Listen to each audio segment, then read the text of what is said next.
కళ్యాణ లక్ష్మి, ఆసరా pension, ఇట్లా ఏది చెప్పినా, అదేవిధంగా అసంఘటిత కార్మికులకు హెల్త్ ప్రొఫైల్కు సంబంధించిన విధానాలు, ఎక్కడికక్కడ ఏ డిపార్ట్మెంట్ ఆ డిపార్ట్మెంట్ దాదాపుగా 30 శాఖలు 30 రకాల సమాచారాన్ని సేకరించి ఎవరికి వాళ్ళ దగ్గర నిక్షిప్తం చేసుకోవడం వల్ల అసలు కుటుంబ సభ్యులు ఎవరు, ఆ కుటుంబంలో రేషన్ కార్డ్ అర్హత ఉన్న వాళ్ళు ఎవరు, పెన్షన్కి అర్హత ఉన్న వాళ్ళు ఎవరు, రైతు బీమాకు అర్హత ఉన్న వాళ్ళు ఎవరు, రైతు బంధుకు అర్హత ఉన్న వాళ్ళు ఎవరు, ఫీజు రియంబర్స్మెంట్కి అర్హత ఉన్న వాళ్ళు ఎవరు, ఇందిరమ్మ ఇల్లుకు అర్హత ఉన్న వాళ్ళు ఎవరు, ఈ విధంగా చెప్పుకుంటూ వెళ్తే 200 యూనిట్లు ఉచిత కరెంటుకు అర్హత ఉన్న వాళ్ళు ఎవరు, ఆర్టీసీ బస్సులో మహిళల ఉచిత ప్రయాణానికి ఎవరు అర్హులు, అదేవిధంగా 500 రూపాయలకు సిలిండర్ ఇవ్వడానికి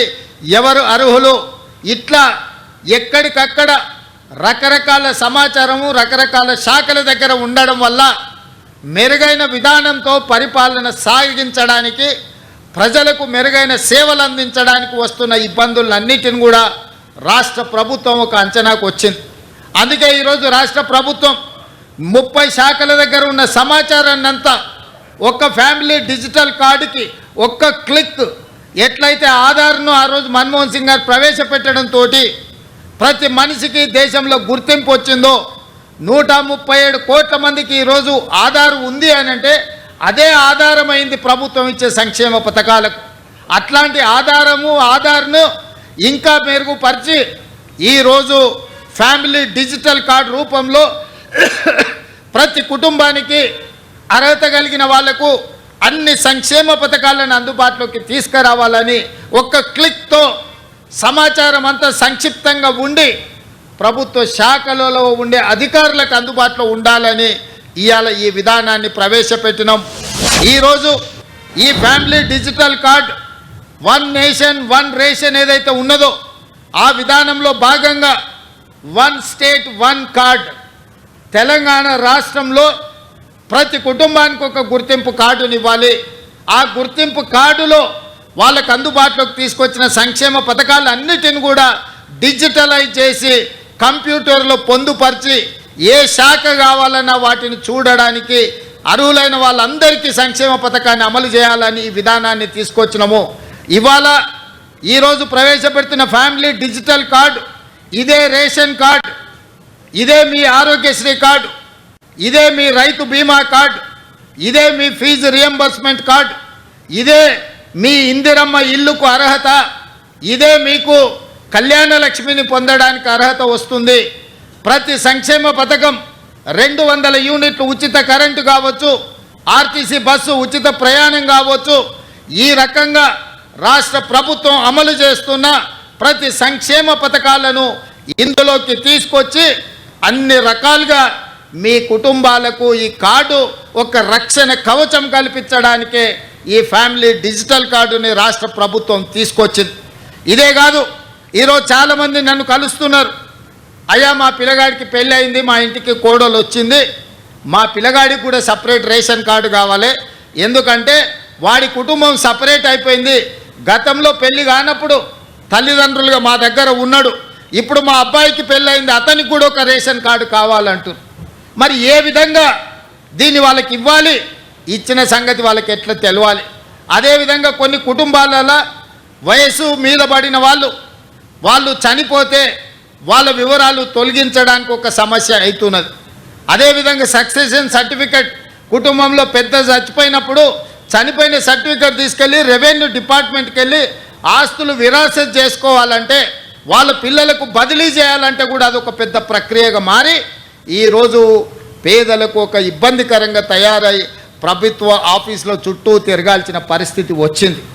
అందుకే ఈరోజు వీటన్నిటిని దృష్టిలో పెట్టుకొని మీ ఇంటికి కొత్త కోడలు వచ్చినా, లేదా మీ అమ్మాయి పెళ్ళై అత్తగారింటికి వెళ్ళినా, మీ అమ్మాయి ఒక ఇంటి కోడలైనప్పుడు ఇంకొక ఇంటి అమ్మాయి మీ ఇంటి కోడలైనప్పుడు ఈ వివరాలన్నిటిని కూడా కంప్యూటరైజ్ చేస్తే మీరు సింపుల్గా ఆఫీస్కి వెళ్తే ఆ వివరాలు పొందుపరిస్తే ఆటోమేటిక్గా మీకు రేషన్ కార్డులో వాళ్ళ వివరాలన్నీ కూడా పొందుపరచడం జరుగుతుంది. తద్వారా రేషన్ కావాలన్నా ఆరోగ్యశ్రీ కార్డు కావాలన్నా, మీ చదువుకునే పిల్లలకు ఫీజు రియంబర్స్మెంట్ రావాలన్నా ఈ కార్డు సంపూర్ణంగా ఉపయోగపడుతుంది.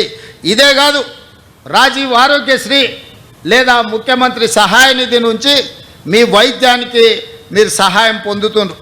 ఒకసారి మీరు హాస్పిటల్కి వెళ్ళి అన్ని వైద్య పరీక్షలు చేయించుకుంటే వాళ్ళు కాగితాల మీద రాసిస్తున్నారు. ఆ కాగితాలు తెచ్చి పేదవాడి ఇంట్లో పెట్టుకుంటే అవి ఎక్కడో పోతున్నాయి, లేదా వర్షం వచ్చి తడిసిపోతున్నాయి. మీకు అంతకంటే ముందు ఏ రకమైన వైద్య పరీక్షలు చేసినో ఆ వివరాలు ఎక్కడ దొరకడం లేదు. దాంతో మళ్ళీ మీరు హాస్పిటల్కి వెళ్ళినప్పుడు మళ్ళీ మొదటి నుంచి మీకు వైద్య పరీక్షలు చేయాల్సి వస్తుంది. దీంతో మీ ఖర్చుల భారం పెరుగుతుంది. అందుకే ఈరోజు మీకు ఇచ్చే ఈ ఫ్యామిలీ హెల్త్ కార్డులో మీ హెల్త్ డిజిటల్లో మీకు సంబంధించిన వివరాలన్నిటిని కూడా అందులో పొందుపరిస్తే మీరు డాక్టర్ దగ్గరికి వెళ్ళినప్పుడు ఈ కార్డు ఇస్తే మీ గతంలో ఏ వైద్యం అందింది, ఏ మాత్రలు మీరు వాడినరు, ఏ సర్జరీ మీకు జరిగింది, రేపు భవిష్యత్తులో మీకు ఏ రకమైన వైద్యాన్ని అందించాలనేది కూడా ఆ డాక్టర్లకు సులభంగా అర్థమవుతుంది. అందుకే ఈరోజు ఇదే కాదు, చాలామంది గ్రామాలలో రేషన్ కార్డు తీసుకుంటున్నారు, కానీ పని కోసము ఉపాధి కోసం పట్టణాలకు వస్తున్నారు. రేషన్ కార్డు ఏమో ఊర్లు ఉంటుంది, రేషన్ ఊర్లో తీసుకోవాల్సి వస్తుంది. మీరేమో పట్టణాలలో నివాసం ఉంటురు. దాంతో ప్రభుత్వం ఇచ్చే రేషన్ కూడా మీకు సరైన విధంగా అందుబాటులోకి వస్తలేదు. ఇప్పుడు ఈ ఫ్యామిలీ డిజిటల్ కార్డు వచ్చిన తర్వాత రాష్ట్రంలో ఏ కొనకున్నా, ఎక్కడ మీకు రేషన్ కార్డు ఉన్నా, మీరున్న ప్రాంతంలో ఒక నెల ముందు చెప్తే ఆ స్థానిక రేషన్ షాప్కి వెళ్ళి మీకు కావాల్సిన రేషన్ సరుకులు మీరు తీసుకోవచ్చు ఈ డిజిటల్ కార్డు రావడం వల్ల. ఈరోజు పేదలకు ఎలాంటి ఇబ్బంది కలగొద్దు, పేదలను అన్ని రకాలుగా సహాయం అందించాలి, పేదలని ఆదుకోవాలి, పేదలకు సులభతరమైన సాంకేతిక నైపుణ్యంతో కూడుకున్న ఫ్యామిలీ డిజిటల్ కార్డు ఇవ్వాలనేది మా ప్రభుత్వ లక్ష్యము. అందుకే ఈరోజు ఇది అమలు చేసేటప్పుడు, అమలు చేస్తున్నప్పుడు ఏమైనా ప్రాక్టికల్ ప్రాబ్లమ్స్ ఏమైనా వస్తాయేమో అని చెప్పి ఈరోజు పైలట్ ప్రాజెక్టు కింద తీసుకోవడం జరిగింది. ప్రతి శాసనసభ నియోజకవర్గంలో 2 ప్రాంతాలను తీసుకున్నాము. 119 అసెంబ్లీ నియోజకవర్గాలలో 238 కేంద్రాలలో ఆ గ్రామ పంచాయతీలు కావచ్చు, వార్డులు కావచ్చు, వాటిల్లో ఈ కార్యక్రమాన్ని పైలట్ ప్రాజెక్టుగా చేపట్టినాం. తద్వారా అమలు చేసేటప్పుడు కుటుంబాలు ఎదుర్కొంటున్న సమస్యలేంది, పేదవాళ్లకు వస్తున్న ఇబ్బందులేంది, ఈ ఇబ్బందులను ఏ విధంగా అధిగమించవచ్చో పాత 10 ఉమ్మడి జిల్లాలకు సీనియర్ 10 మంది ఐఏఎస్ ఆఫీసర్లను నియమించడం జరిగింది. క్షేత్రస్థాయిలో కూడా ప్రతి నియోజకవర్గానికి ఒక ఆర్టీఓ పై స్థాయి అధికారిని వేసి వాళ్ళను ప్రత్యక్షంగా పర్యవేక్షించి ఇంటింటికి వెళ్ళి ఆ కుటుంబ సభ్యులను కలిసి ఆ కుటుంబంలో ఉన్న వాళ్ళు ఎవరు, ఆ కుటుంబానికి కొత్తగా సభ్యులు చేరిన వారు ఎవరు, లేదా ఆ కుటుంబంలో ఎవరైనా మరణించిన వాళ్ళను తొలగించడమే కాకుండా కుటుంబంలో కొత్తగా చేరిన వాళ్ళ వివరాలను కూడా పొందుపరచమని చెప్పినాం. కొన్నిసార్లు పట్టణాలలో రెంటెడ్ హౌస్లో ఉంటాం, మనం కొంతకాలమైనాక ఆ ఇల్లు ఖాళీ చేసిపోతాం. అక్కడ మన కార్డు ఉంటుంది, మనం మారిన దగ్గర తీసుకుందామంటే మనకి ఇబ్బందికరమైన పరిస్థితి. పట్టణాలలో ఇది బస్తీలలో చాలా ఎక్కువ ఎదుర్కొంటున్న సమస్య. అందుకే మీరు మారినప్పుడు ప్రభుత్వ కార్యాలయానికి వెళ్ళి మా అడ్రస్ మారిందంటే డిజిటల్ కార్డులో అడ్రస్ మారుస్తే ఆటోమేటిక్గా మీరు చేరిన దగ్గర మీకు కావాల్సిన రేషన్ కానీ లేకపోతే 200 యూనిట్ల ఉచిత కరెంటు లాంటివి మీరు వీటి అన్నిటిని కూడా వినియోగించుకోవచ్చు. అందుకోసమే ఈరోజు మాన్యువల్ విధానాన్ని మార్చి సాంకేతిక నైపుణ్యాన్ని, ఆర్టిఫిషియల్ ఇంటెలిజెన్స్ను ఉపయోగించి ప్రతి అర్హత కలిగిన పేదవాడికి సంక్షేమ పథకాలను అందుబాటులోకి తీసుకురావడమే కాకుండా ప్రతి మనిషికి ఒక గుర్తింపు నెంబర్ ఇచ్చి తద్వారా మనిషికి అర్హత కలిగిన పథకాలన్నిటిని కూడా అమలు చేయాలన్న విధానమే ఈరోజు కాంగ్రెస్ పార్టీ విధానము. అందుకే ఈ కుటుంబానికి ముఖ్యంగా కాంగ్రెస్ పార్టీకి మహిళలకు ఇచ్చే ప్రాధాన్యత మీకు తెలుసు. ఆనాడు ఇందిరమ్మ కావచ్చు, నేడు సోనియమ్మ కావచ్చు, కాంగ్రెస్ పార్టీ పెద్దలుగా మహిళలు ఉన్నప్పుడే సంక్షేమ పథకాలు అమలు చేసినాం. అందుకే ఈరోజు ఈ ఫ్యామిలీ డిజిటల్ కార్డులో కుటుంబ పెద్దగా మహిళలనే ముందు పెట్టినాము. మహిళ చేతిలో కుటుంబ పెత్తనం ఉన్నప్పుడే ఆ కుటుంబం బాగుపడుతుంది, ఆ కుటుంబానికి వచ్చిన సంక్షేమ పథకాలు అమలు జరుగుతాయని విశ్వసించి ఈరోజు కుటుంబ పెద్దగా ఆ కుటుంబంలో ఉన్న పెద్ద మహిళను కుటుంబ పెద్దగా ఈరోజు పొందుపరిచినాము. మహిళలకు మేము ఇస్తున్న ప్రాధాన్యత ఆర్టీసీ బస్సులో ఉచిత రవాణా సౌకర్యమే కాదు, ఈరోజు ఇండ్ల పట్టాలు ఇవ్వాలన్నా మహిళల పేర్ల మీదనే ఇస్తున్నాం. ఇందిరమ్మ ఇండ్లు ఇవ్వాలన్నా మహిళల పేరు మీదనే ఇస్తున్నాం. ఇవాళ ఈ ఫ్యామిలీ డిజిటల్ కార్డు కూడా మహిళనే కుటుంబ పెద్దగా పెట్టి మీ వివరాలన్నిటిని కూడా నమోదు చేస్తున్నాం. కాబట్టి ఈరోజు ఈ విధానాన్ని ప్రతి ఒక్కరూ ఉపయోగించుకోవాలి. ప్రతి వాళ్ళు ఈ సిస్టంలోకి వచ్చి మీరు నమోదు చేయించుకుంటే మీకు ఫ్యామిలీ డిజిటల్ కార్డు వస్తుంది. ఈ అమలు చేసే క్రమంలో ప్రతిపక్షాలకు కూడా నా సూచన, ఏది పడితే అది వాగుడు, లేకపోతే మీరు తప్పులు మీరు అప్పులు పోయినానే చేసినవి రెండే. ఒకటి అడ్డగోలుగా తప్పులు చేసిండు, రెండు విపరీతంగా అప్పులు చేసిండు. ఈ తప్పులతోని అప్పులతోని రాష్ట్రం నిండా మునిగింది. ఇవాళ మేము ఏదో దాన్ని సరిదిద్దుదామని 69,000 కోట్ల అప్పుతో తెలంగాణ రాష్ట్రానికి చేతికి అప్పచెప్తే 7 లక్షల కోట్ల రూపాయలు అప్పులు చేసిండు. ఇక దద్దమ్మ చెప్తాడు కంటోన్మెంట్లో నేను అంతా చేసినాను. ఎవరే నేను ఎంపీ గుండా 5 ఏళ్ళు కొట్లాడి నేను ముఖ్యమంత్రి అయినాక కంటోన్మెంట్ ప్రజల్ని మున్సిపాలిటీలో కలపాలని ఆర్డర్ పట్టుకొచ్చింది నేను. మీ తాత తెచ్చిండా? ఎలివేటెడ్ కారిడార్ ఆర్మీ ప్రాంతంలో రోడ్లు ఇబ్బంది జరిగి ఈ ప్రాంతం పెండింగ్ ఉంటే భూమికి భూమి బదలాయింపు కింద ఇచ్చి ఆర్మీతో నేను మాట్లాడి రాజ్నాథ్ సింగ్ నేను కలిసి ఎలివేటెడ్ కారిడార్లకు దాదాపుగా 194 ఎకరాల భూమిని బదలాయింపజేసి ఈ కంటోన్మెంట్ ఎదుర్కొంటున్న ట్రాఫిక్ సమస్యను శాశ్వతంగా పరిష్కరించడానికే ఎలివేట్ కారిడార్స్ కోసం మనం అనుమతి తీసుకొచ్చినాం. ఇవాళ ఇక్కడ చాలామంది రక్షణ శాఖకు సంబంధించిన భూములల్లో ఇండ్లు కట్టుకున్నారు పేదోళ్ళు. ఇవాళ వాళ్ళకు ఓటర్ లిస్టులో కంటోన్మెంట్ ఎలక్షన్ ఉంటే వాళ్ళకు ఓటర్లలో పేరు లేదు. వాళ్ళు కనీసం ఓటు హక్కు కూడా తీసుకురాలేదు. 10 ఏళ్ళు ముఖ్యమంత్రిగా ఉండి 10 ఏళ్ళు రాష్ట్రంలో అధికారం చెలాయించి ఇవాళ అందుకే వాళ్ళకి శాశ్వతమైన ఓటు హక్కు తీసుకురావాలంటే ఈ రక్షణ శాఖ భూమిని తెలంగాణ రాష్ట్ర ప్రభుత్వం బదిలీ చేసుకొని తెలంగాణ రాష్ట్ర ప్రభుత్వం రక్షణ శాఖకు ఆల్టర్నేట్ ల్యాండ్ ఇచ్చి ప్రత్యామ్నాయంగా భూమినిచ్చి భూమికి భూమిని బదలాయించి ఈ ప్రాంతంలో ఉన్న పేదలకు ఇళ్ళ పట్టాలు ఇవ్వాలని ఇవాళ మేము నిర్ణయం తీసుకున్నాం. ఇంతకుముందు మిత్రుడు శ్రీ గణేష్ అదే అంశాన్ని నా దృష్టికి తీసుకొచ్చాడు. మా రెవెన్యూ శాఖ మంత్రి గారు నాకు చెప్తున్నారు, అన్న ఎంత భూమి అయినా బదలాయించు, వాళ్ళందరికీ పట్టాలు ఇవ్వాలి అని. ఇవాళ ఇట్లాంటి మంచి కార్యక్రమాలు తీసుకొని మేము ముందుకు వస్తుంటే వాటి మీద సూచనలు చేయకుండా వాటి మీద మాట్లాడకుండా ఇవాళ ఏదేదో మాట్లాడుతున్నాడు. ఆయన మాటలకు మీకు అందరికీ అర్థమై ఉంటుంది. అధికారం కోల్పోవడంతో విచక్షణ కూడా కోల్పోయింది.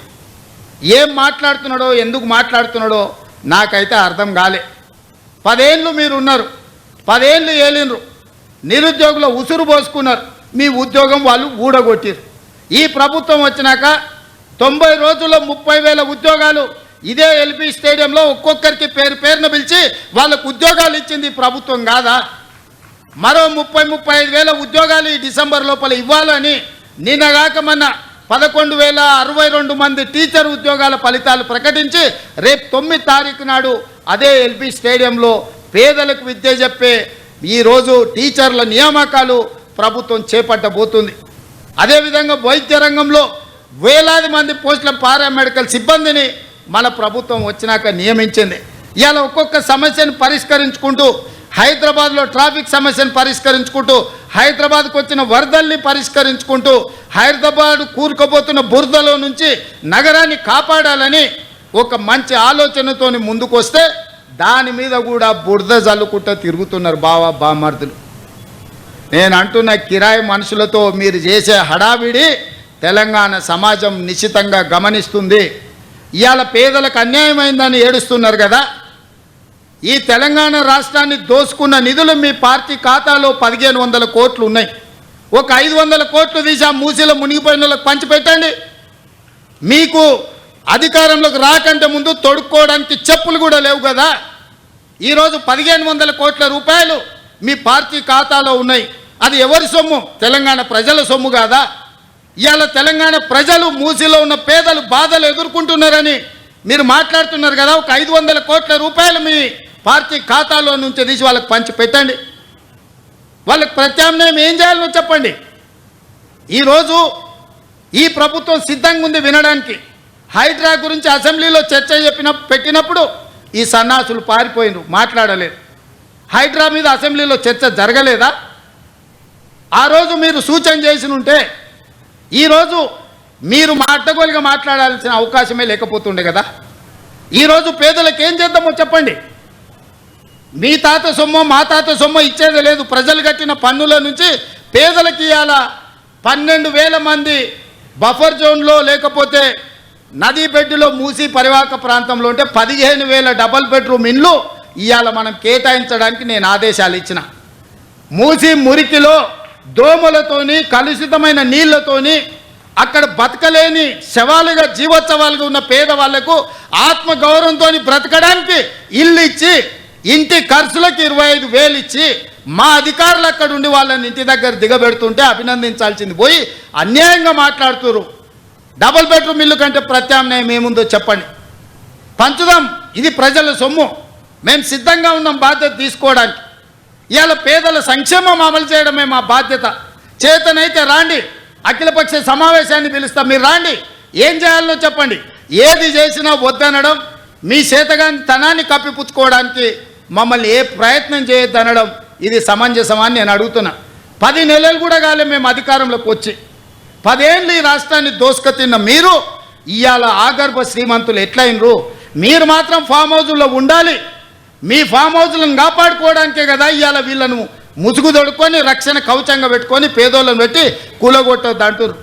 ఇవాళ ఇన్ని మాట్లాడుతున్న కేటీఆర్ జన్వాడలో నీకున్న ఫామ్ హౌస్ అక్రమ నిర్మాణం కాదా, అది కూలగొట్టాలనా వద్దా నువ్వు చెప్పు. హరీష్ రావు అజీజ్ నగర్లో నీకున్న ఫామ్ హౌస్ అక్రమమా కాదా, దాన్ని కూలగొట్టాలనా వద్దా చెప్పు. సబితమ్మ, నీ 3 కొడుకుల పేర్ల మీద 3 ఫామ్ హౌజులు కట్టినావు కదా, నువ్వు సబితమ్మ లేక పేద అరుపులు అరవకమ్మా, నీకున్న ఫామ్ హౌజులు కూడా లెక్కలు ఉన్నాయి, కూలగొట్టాలనా లేదా సబితమ్మ, నువ్వు సలహా చెప్పు. మీకు వెనకంగా ఉన్న కేవీపీ రామచంద్రరావులై కూలగొట్టాలనా వద్దా చెప్పు. ఇవాళ అక్రమంగా ఫామ్ హౌజులు నిర్మించుకొని మీ ఫామ్ హౌజుల మీద ఎక్కడైతే తొలగింపు ఏటు పడుతుందో మీ ఫామ్ హౌజులు కూలుతాయని చెప్పి ఇవాళ పేదలను రక్షణ కవచంగా పెట్టుకొని ఇవాళ మీరు నాటకాలు ఆడుతున్నారు. నల్ల చెరువులో ప్లాట్లు వేసి అక్రమంగా అమ్మినోడు మీ పార్టీోడు కాదా? మూసి నది ఒడ్డున ప్లాట్లు వేసి పేదలకు 10 లక్షలకు 100 గజాలు అమ్మింది మీ సన్నాసులు టీఆర్ఎస్ నాయకులు కాదా? ఇవాళ 100 గజాలు 10 లక్షలకు నల్ల చెరువులో సున్నం చెరువులో ఇవాళ మూసి నది ఒడ్డున మీరు ప్లాట్లు చేసి అమ్మి ఇవాళ ప్రభుత్వ భూమి అని తేలంగానే వాళ్ళు ఎక్కడ మిమ్మల్ని చొక్కా పట్టుకొని మా పైసలు మాకు వాపసు చేయమని అడుగుతారో అని చెప్పి ముందే పార్టీ కార్యకర్తల్ని ఉసిగొల్పి ఈరోజు ఈ ధర్నాలకు దీక్షలకు తిరుగుతున్నారు. ఇవాళ మూసీలో వచ్చిన వరదలు తెలంగాణ రాష్ట్రాన్ని హైదరాబాద్ నగరాన్ని ముంచేస్తలేవా? తెలియదా? ఇవాళ కొంతమంది పేదలు ఇండ్లు తీస్తే వాళ్ళకి దుఃఖం ఉంటుంది, వాళ్ళకి బాధ ఉంటుంది, వాళ్ళు కొంత ఆవేశంగా మాట్లాడతారని నాకు తెలియదా? రాజకీయంగా లాభమో నష్టమో ఉంటుందో నేను అంచనా వేయలేనా? 20 ఏళ్ళు ప్రజాక్షేత్రంలో ఉన్నోని, ప్రజలలో తిరిగినోని, పేద ప్రజల కష్టమేందో తెలియకుండానే తెలంగాణ రాష్ట్రానికి ముఖ్యమంత్రి అయినా. కానీ నగరాన్ని కాపాడుకునే బాధ్యత మన మీద లేదా? మీరు ఆలోచన చేయండి. ఇవాళ హైదరాబాద్ నగరానికి తాగునీరుని అందించిన ఉస్మాన్ సాగర్, హిమాయత్ సాగర్లో బల్చినోళ్ళు బల్చి కొట్టుకుంటున్నోళ్ళు ఫామ్ హౌజులు కట్టుకొని వాళ్ళ డ్రైనేజ్ తీసుకెళ్ళి ఆ గండిపేటలో హిమాయత్ సాగర్, ఉస్మాన్ సాగర్లో కలిపితే వాళ్ళ డ్రైనేజ్ నీళ్లు హైదరాబాదు నగరం తాగాలనంట. ఈ నా కొడుకులు చెప్తున్న భాష గది. ఇవాళ ఆ ఫామ్ హౌస్ చుట్టూతో కట్టుకున్న ఇల్లు ఎవరివి? కేటీఆర్కు లేదా, హరీష్కు లేదా, కేవీపీ రామచంద్రరావుకు లేవా చుట్టూతా? మీరు కట్టుకున్న ఇండ్ల డ్రైనేజీ హైదరాబాదు ప్రజలు తాగునీళ్ళ కలిపి మా ఇల్లు కూలగొట్టొద్దు కాబట్టి ముసుగు దొడకడానికి మూసి కావాల్సి వచ్చిందా మీకు? మూసీని అడ్డం పెట్టుకొని ఎంతకాలం బతుకుతారా మీరు? ఎంతకాలం తప్పించుకుంటారు? వారం రోజులు, 10 రోజులు, 15 రోజులు, నెల రోజులు అయినా వదల మీ భర్త మీరు అనుకుంటూనే ఒక్కనొక్కరిని చింతపండు చేస్తా. మూసి పేదలకు ఏం చేద్దామో చెప్పండి. ప్రతి పేదవాడికి మంచి కాలనీలు చేసి ఇల్లు కట్టిద్దాం చెప్పండి. ప్రభుత్వం దగ్గర భూములు లేవా? ప్రభుత్వం ఏమైనా గొడ్డుపోయిందా? జవహర్ నగర్లో 1000 ఎకరాలు ఉంది ప్రభుత్వాన్ని. మూసీలు ఉన్న పేదోళ్ళందరికీ తలా 150 గజాలు చేసి ఇచ్చి ఇందిరమ్మ ఇల్లు కట్టిద్దాం. రాండి సన్నాసులారా, ముందుకు రాండి, పేదోళ్ళు కట్టిద్దాం. ఎవరైతే నమ్మి మోసపోయి కట్టుకున్నారో వాళ్ళ ఇండ్లు కట్టడానికి ఎంతైందో నష్టపరిహారం ఇద్దాం, ప్రభుత్వం ఖజానా నుంచి పంచుదాం. రాండి, అందరం కూర్చొని పంచుదాం ఒకటే వేదిక మీద. ఇవాళ ఈ ప్రాంతంలో ఎంపీ ఆయన మాట్లాడుతుండు. ఇక ఆయన గురించి నేను ఎక్కువ మాట్లాడదలుచుకోలే, కానీ ఆయనకు బాధ్యత లేదా? ఎంపీకి గెలిచినావు కదా, మోడీ దగ్గర నుంచి ఏం తెస్తావు తీసుకురా. గుజరాత్లో అహ్మదాబాద్లో సబర్మతి రివర్ ఫ్రంట్ నరేంద్ర మోడీ కట్టుకోవచ్చు అంట, కానీ నరేంద్ర మోడీకి ఊడిగం చేస్తాడంటే కానీ మూసీ రివర్ ఫ్రంట్ మాత్రం తెలంగాణలో కట్టొద్దంట. ఏం న్యాయమా ఇది? ఇక్కడ ఉన్న ప్రజలే కాదు, నువ్వు కూడా బతకనీకి వచ్చినవువే. నువ్వు బతకనీకి వచ్చినావు, ఓట్లు వేయించుకున్నావు, ఎంపీ అయినావు, కానీ వాళ్ళు మాత్రం మూసీలు అదే మురికి కూపంలో ఉండాలనా? వాళ్ళందరినీ చక్కదిద్దాల్సిన బాధ్యత నీకు లేదా? రా, ఈటల రాజేందర్ ఇద్దరం కలిసి మోడీ దగ్గరికి పోదాం. పోయి 25,000 కోట్లు తీసుకొద్దా, మూసీలు ఉన్న పేదోళ్ళకి పంచి పెడదాం, ఇల్లు కట్టిద్దాం, డబుల్ బెడ్రూమ్ ఇల్లు కాదు మంచి కాలనీలు కట్టిద్దాం వాళ్ళకు. 40 లక్షల కోట్ల బడ్జెట్ ఉంది కదా మోడీ దగ్గర. హైదరాబాద్ నగరానికి 25,000 కోట్లు ఇవ్వలేడా? చేబెల్ల మీరే గెలుస్తారు, సికింద్రాబాద్ మీరే గెలుస్తారు, మల్కాజ్గిరి మీరే గెలుస్తారు, మెదక్ మీరే గెలుస్తారు, నగరం చుట్టూతో మొత్తం మీరే గెలిచింది కదా ఈటల రాజేందర్ గారు. మోడీ దగ్గరికి వెళ్ళి ఏం తెద్దామో రాపోదాం. నాకేం బేసిజాలు లేవు. రాజేందర్ గారు రండి సచివాలయానికి, ఏ ప్రతిపాదన తెస్తారో తీసుకురండి.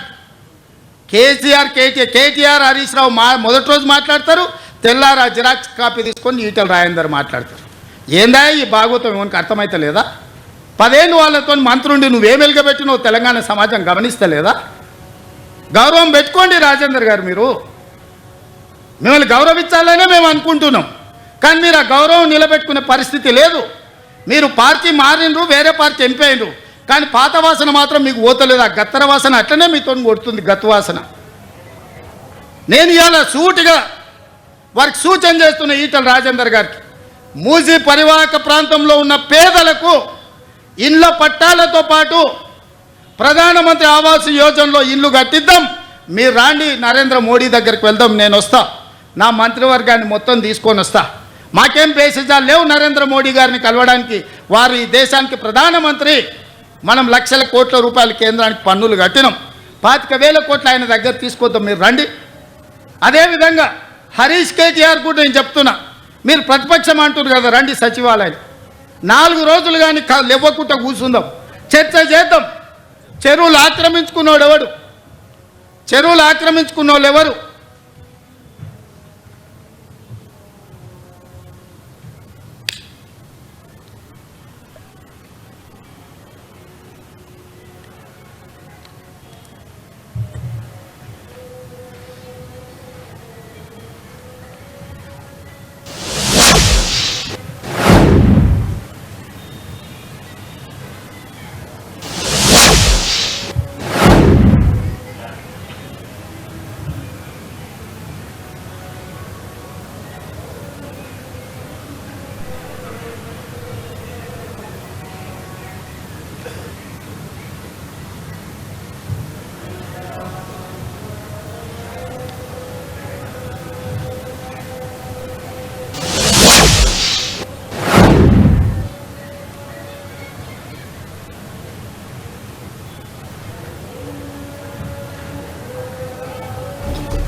నేను సూటిగా బీఆర్ఎస్ బీజేపీ నాయకులకు ప్రజాప్రతినిధులకు సూచన చేస్తున్నా. మీరు రండి, హైదరాబాద్ మహానగరంలో ఉన్న చెరువుల లెక్క తీద్దాం. చెరువులలో ఎఫ్టీఎల్లో ఎవరున్నారు, బఫర్ జోన్లో ఎవరున్నారు, నాలాలు ఎవరు ఆక్రమించుకున్నారు, ప్రభుత్వ పార్కులలో అక్రమ నిర్మాణాలు ఎవరు చేసారు, ప్రభుత్వ భూములలో అక్రమంగా వెంచర్లు ఎవరు వేసిండ్రు, ప్రైవేటు భూముల్లో అనుమతులు లేకుండా ఎవరు కట్టిండ్రు. ఇవన్నీ ఒక కోణం. మూసీ అనేది నగరానికి జీవనాధారం. ఆనాడు 1908లో వచ్చిన వరదలలో వేలాది మంది చచ్చిపోతే నిజాం నవాబు ఉస్మాన్ సాగర్, హిమాయత్ సాగర్ను, అనంతగిరి కొండల్లో నుంచి వచ్చే నీళ్లను నియంత్రించి ఈ ప్రాజెక్టులు కట్టి హైదరాబాద్ నగరానికి తాగునీటి సమస్యను తీర్చడానికి ప్రయత్నం చేసిండు. ఇవాళ 100 సంవత్సరాలు మనకు తాగునీటి దాహార్తిని తీర్చిన ప్రాజెక్టులను ఇవాళ ముంచేయాలని మీ ఫామ్ హౌజులు కట్టి మీరు ఆక్రమించుకున్నారు. ఇవే కాకుండా వందలాది గొలుసుకట్టు చెరువులను హైదరాబాద్ నగరంలో ఆక్రమించుకున్నారు. ఇవాళ ఆ చెరువులను మనుషులు కొంతమంది దురాశపరులు ఆక్రమించుకోవడంతో చెరువులో ఉండాల్సిన నీళ్లు వీధుల్లోకి వచ్చి వీధుల్లో నుంచి మన ఇంట్లోకి వస్తున్నాయి. ఇవాళ కొద్దిమంది అక్కడ నిర్మాణాలు చేసుకోవడం వల్ల వేలాది కాలనీలలో ఉండే లక్షలాది కుటుంబాలు ఇవాళ నీట మునుగుతున్నాయి. దీనికి ఒక పరిష్కారాన్ని చూపించాలి. ఎవరో ఒకరు నడుము బిగించాలి. ప్రతి వారు చూసి నాకెందుకులే అని వదిలేస్తే ఈ నగరం మునిగిపోతుంది. చూస్తుంటే చెరువులు మూసుకుపోయినాయి, నాలాలు మూసుకుపోయినాయి. ఇంకా కొంతకాలం చూస్తే మూసి కూడా మూసుకుపోతుంది. ఇవన్నీ మూసుకుపోయినాక వర్షాలు వరదలు వచ్చినప్పుడు ఆ నీళ్లు వచ్చేది మన ఇళ్లలోకే. ఆ రోజు మనల్ని కాపాడడానికి అయ్యో పాపం అనడానికి కూడా ఎవడు మనిషి మిగలడు. అందుకే ఈరోజు రాజకీయాలలో లోతు తెలియక కాదు, కొన్ని మంచి పనులు భవిష్యత్ తరాలకు అందించాలంటే మన పిల్లలకు వాళ్ళ పిల్లలకు భవిష్యత్ తరాలకి నగరాన్ని ఒక మంచి నగరంగా, సురక్షితమైన నగరంగా అందించాలి అని అంటే ఎవరో ఒకరు ఎఫ్టీఎల్లో ఆక్రమణలు తొలగించాలి, బఫర్ జోన్లో తొలగించాలి, నాలాలను తొలగించాలి, మూసీలో ఆక్రమణలు తొలగించాలి. వర్షాలు వచ్చినప్పుడు వరదలు రాకుండా ఈ నీళ్లను నియంత్రించి చెరువుల్లో ఒడిసి పట్టాలి. హైదరాబాదు నగరం ఇవాళ ఒకప్పుడు 200 ఫీట్లు వేస్తే బోరు పడేది, ఇవాళ 1200 ఫీట్లు వేసినా బోరు పడతలేదు. దీనికి కారణం ఈ సాగునీటి చెరువులను ఈరోజు ఆక్రమణలకు గురి కావడం కాదా? మరి ఈ సమస్యకు పరిష్కారం ఏంది? ఇవాళ ఇంకుడు గుంతలు కట్టాలి అని చెప్పినాం. ఎన్ని ఇళ్లల్లో ఇంకుడు గుంతలు ఉన్నాయని నేను అడుగుతున్నా. ఇవాళ అందుకే మా అధికారులకు ఆదేశాలు ఇచ్చిన, ఇంకుడు గుంతలు కట్టని ఇళ్లకు అనుమతులు ఇచ్చేది లేదు.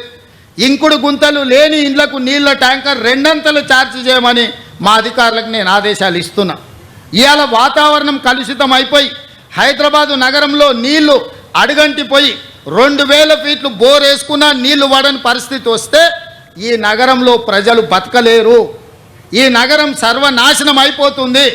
అందుకే ఇవాళ రాజకీయంగా నాకు తెలుసు, ఈరోజు కొంతమంది పేదల కష్టం వచ్చింది, వాళ్ళ కన్నీళ్ళు నేను అర్థం చేసుకుంటే వాళ్ళ దుఃఖం నాకు అర్థం అవుతుంది.